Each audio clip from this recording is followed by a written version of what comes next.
Hello everyone, कैसे हैं आप सब। अर्चना हिंदी क्लासेस में आप सबका एक बार फिर से स्वागत है। आज हम पढ़ने वाले हैं कैसे बनता है रेडियो नाटक। तो ध्यान से सुनिएगा बेटा, बहुत आसान चैप्टर है, एक बार पढ़ते ही सारी चीज़ें समझ आ जाएगी। इनमें हम कौन कौन से पॉइंट डिस्कस करने वाले हैं। सबसे पहला देखिए रेडियो नाटक की परंपरा, दूसरा है सिनेमा रंगमंच और रेडियो नाटक में समानता और अंतर। नेक्स्ट पॉइंट रेडियो नाटक में ध्वनि संकेतों की महत्ता, और उससे अगला पॉइंट है रेडियो नाटक की अवधि और पात्र।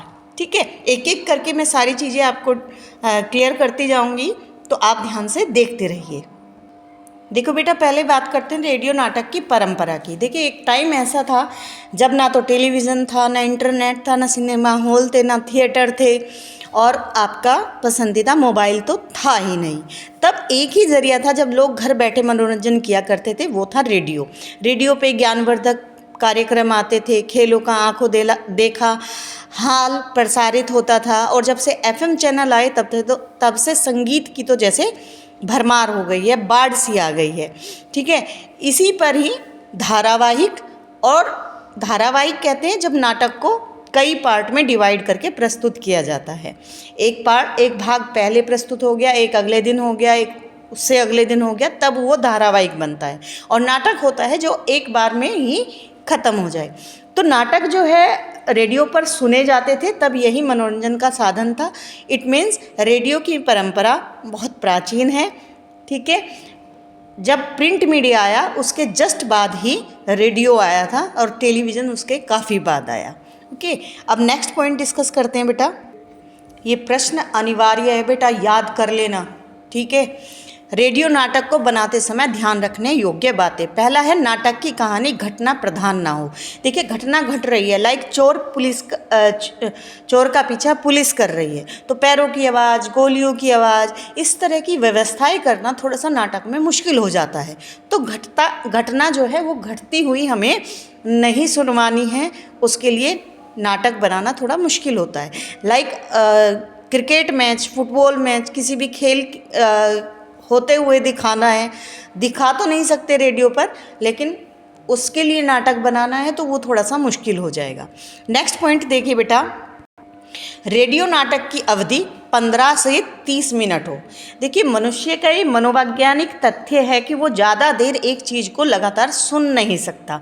इसलिए जो कक्षा होती है, आपकी क्लासेज होती है, वो भी 30 से 35 मिनट की, 15 से 35 मिनट के आसपास की होती है। फिर उसके बाद नेक्स्ट क्लास शुरू हो जाती है। तो एक विषय को कोई भी व्यक्ति ज़्यादा देर नहीं सुन सकता, इसलिए रेडियो नाटक की अवधि 15 से 30 मिनट होनी चाहिए। पात्रों की संख्या सीमित हो, क्योंकि आवाज़ से ही आप पात्रों को पहचानते हैं, इसलिए उनकी संख्या ज़्यादा ना हो, ताकि श्रोतागण जो हैं वो थोड़े से कंफ्यूज हो जाते हैं, फिर आवाज़ नहीं पहचान पाते कि कौन सा किरदार बोल रहा है। उसके बाद देखिए बेटा, भाषा, संवाद, ध्वनि एवं संगीत का विशेष ध्यान रखा जाए। जो भाषा है वो बहुत अच्छी और ऐसी होनी चाहिए कि श्रोताओं की समझ में आ जाए। संवाद बहुत अच्छे होने चाहिए। ध्वनि, जो बैकग्राउंड म्यूजिक होता है या ध्वनि ऐसी भी होती है, लाइक जंगल का सीन हमें क्रिएट करना है तो जानवरों की आवाज़ें आ रही हैं, बारिश का सीन क्रिएट करना है तो पानी टपकता हुआ हमें पीछे से सुनाई दे रहा है, तो इस तरह से, और संगीत का विशेष ध्यान रखा जाए। अब हम नेक्स्ट पॉइंट की तरफ बढ़ते हैं। सिनेमा, रंगमंच और रेडियो नाटक में समानता और अंतर दोनों ही पूछे जा सकते हैं। अगर ये डिटेल क्वेश्चन में आ गया तो दोनों साथ पूछे जाएंगे, नहीं तो दोनों में से एक पूछा जाएगा। देखिए, सिनेमा रंगमंच, ठीक है, यानी थिएटर, और रेडियो नाटक में क्या क्या एक जैसी चीज़ें होती हैं। ये तीनों सूचना एवं मनोरंजन का साधन है। तीनों ही लोगों का मनोरंजन करते हैं, नई नई सूचनाएं देते हैं। ठीक है, नेक्स्ट देखिए, तीनों ही जनसंचार का सशक्त माध्यम है। ओके, उसके बाद देखिए, तीनों में मानवीय स्वर यानी संवाद, डायलॉग डिलीवरी, ठीक है, वो जरूरी है। संगीत जरूरी है और ध्वनि भी आवश्यक है। तीनों में ये समानताएं हैं बेटा, क्वेश्चन याद कर लीजिएगा ध्यान से। नेक्स्ट हम इनमें अंतर समझेंगे। अंतर देखिए, पहला अंतर आपको बहुत जल्दी याद होने वाला है। सिनेमा व रंगमंच दृश्य श्रव्य साधन है। आप सिनेमा देख भी सकते हैं और सुन भी सकते हैं, लेकिन रेडियो नाटक केवल सुना जा सकता है। नेक्स्ट पॉइंट देखिए बेटा, सिनेमा व रंगमंच में कलाकार अपनी भाव भंगिमाएँ, जो उसके फेस एक्सप्रेशन हैं, बिना बोले भी प्रदर्शित कर सकता है। लाइक गुस्सा दिखाना है तो सिनेमा में वो आंखें निकाल सकता है, ठीक है। इस तरह से वो अपना बिना बोले भी अपना जो है भाव भंगिमाएँ दिखा सकता है, लेकिन रेडियो में ऐसा नहीं है, वो बोलकर ही सारी चीज़ें बताएगा, ठीक है। लास्ट पॉइंट देखिए बेटा, सिनेमा व रंगमंच में मंच सज्जा, जो स्टेज डेकोरेशन है वो ज़रूरी है।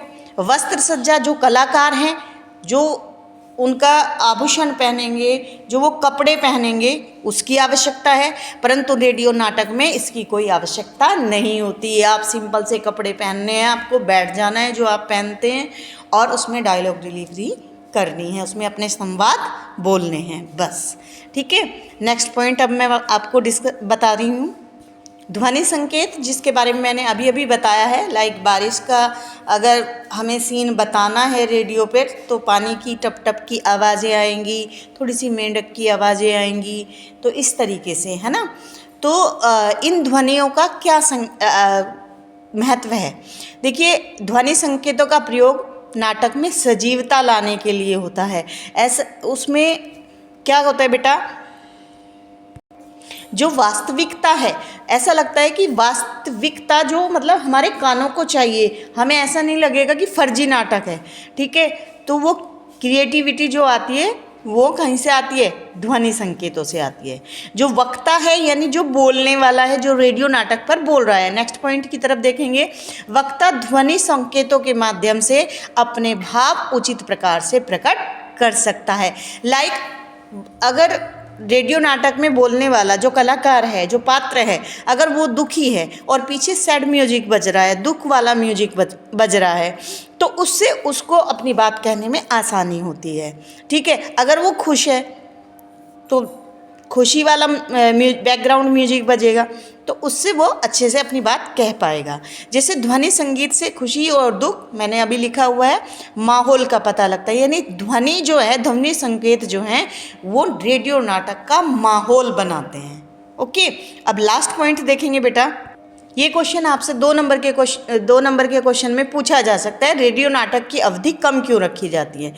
देखिए, शुरुआत ऐसे करिएगा, रेडियो नाटक की अवधि कम इसलिए रखी जाती है क्योंकि मनुष्य किसी भी श्रव्य माध्यम को 15 से 30 मिनट ही ध्यानपूर्वक सुन सकता है। इससे अधिक समय में श्रव्य माध्यम उबाऊ लगने लगता है, बोर होने लगता है जो श्रोता होता है, ठीक है। इस बात को ध्यान रखिएगा, बहुत आसान सी बात है। नेक्स्ट पॉइंट देखिए बेटा, पात्रों की आवाज़ पहचानने में सुविधा होती है। अगर नाटक छोटा है तो उसमें जो कैरेक्टर बोल रहे हैं, 6 से 7 लोग उसमें अपना रोल प्ले करते हैं, तो उनकी आवाज़ पहचानने में सुविधा होती है। अगर नाटक बड़ा होगा तो उसमें किरदार भी ज़्यादा होंगे, जिस कारण जो श्रोता है वो आवाज़ नहीं पहचान पाएगा। कभी कभी ऐसा भी होता है कि एक पात्र 2 या 3 पात्रों के संवाद भी बोल देता है। जैसे कोई छोटा संवाद होता है, लाइक एक मुख्य किरदार है, उसके बहुत सारे डायलॉग्स हैं, बहुत सारे संवाद हैं, लेकिन बीच में एक सब्जी वाले की आवाज़ सुनाई देनी है, तो उसको थोड़ी सी आवाज़ चेंज करके वो सब्जी वाले के लिए बोल सकता है। लाइक अगर अदालत का कोई नाटक है तो उसमें जैसे जज बीच में ऑर्डर बोलता है, तो ऐसे छोटे छोटे डायलॉग्स बोले जा सकते हैं। तो यहाँ पर देखिए बेटा, रेडियो नाटक की अवधि कम क्यों रखी जाती है, इसके साथ साथ एक क्वेश्चन भी आपका क्लियर होता है। दूसरा क्वेश्चन पात्रों के बारे में आ जाए, अगर पात्रों की संख्या कम क्यों रखी जाती है ये पूछा जाए तो ये भी आप आसानी से लिख देंगे। आई होप आपको ये चैप्टर क्लियर हो गया होगा, ठीक है। अगर आपको वीडियो अच्छी लगी तो लाइक करिए, शेयर करिए और सब्सक्राइब करना ना भूलिए। Thank you.